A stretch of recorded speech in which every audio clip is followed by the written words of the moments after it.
Welcome back to Marriage Beyond the Veil. All right, so I have a tissue in my hand because I'm feeling a little sniffly. Yeah. And the first thing my husband says was, Well, it wasn't the first thing. I asked how you were doing, if you were feeling well. yeah, And then I was that like, so sweet. take a COVID test. Take a COVID test. And I said to him, I don't have COVID. This is very familiar. She did. Very familiar. And of course I thought, I believe you believe that. Yes. But take a COVID test. As he took 2 saltine crackers and held them up to me like a cross. I was eating. Yes, he was eating. But anyway, I say all that to say, my sister watches The Bachelorette, and they just had the final rose on Monday. Well, I don't really watch it, but I did catch a little bit of it. And there was Joey and the guy that she ultimately chose. Joey was a guy, a tennis pro from Hawaii, and the other guy was a Nigerian that was a medical professional or something.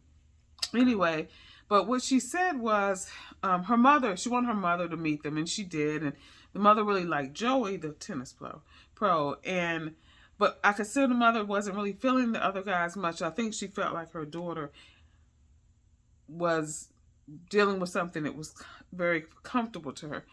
What her mother said to the interviewer was that he was familiar to her. It seemed like he was just familiar to her. This was a type that she went for. And I was curious, do you think there is a problem with someone going with someone that's familiar? I think familiarity breeds a level of comfort. Mm-hmm. And so that's probably something that many people do. They go with what is familiar because there's a sense of comfort. And that's okay, but there's something to be said for the exciting and the unknown. Which I think was what her mother was going for. But this is what she said. She who? The mother or the Charity, who was the Bachelorette. The Bachelorette. Okay. She said from the moment she met him, he made her feel seen and heard.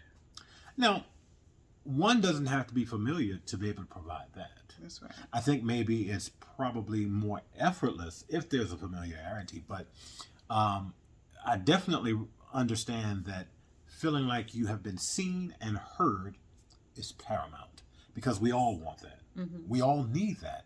We need to know that we matter. Yes. Being in a relationship with someone, if you do not feel like you're seen and you're heard, I can probably tell you that it's not gonna make it. Because at some point in time, you begin to realize that this person is really all about themselves and how they feel, and they're not really seeing you or hearing you. Yeah. Would you agree?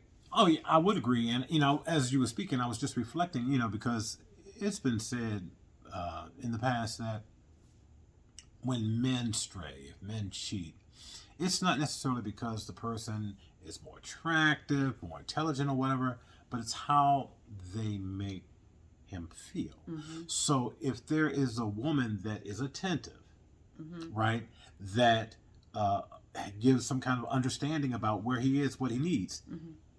he's being seen, he's being heard. Mm-hmm. But again, it's not a gender thing, I don't believe. I think that everyone definitely desires that because we all need to know that we matter.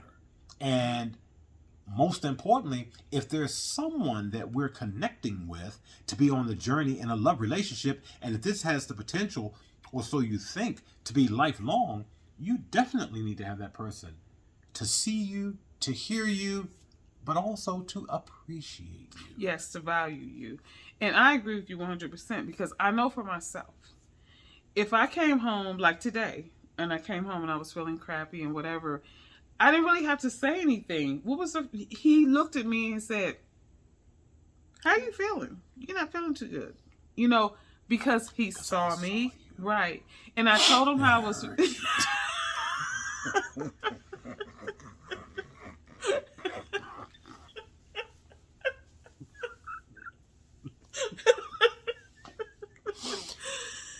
Again, seen and heard and COVID tested. So anyway, everybody needs to be seen, everybody needs to be heard, and valued and appreciated. Absolutely. So until tomorrow, if the Lord says the same. Have a good night. Achoo.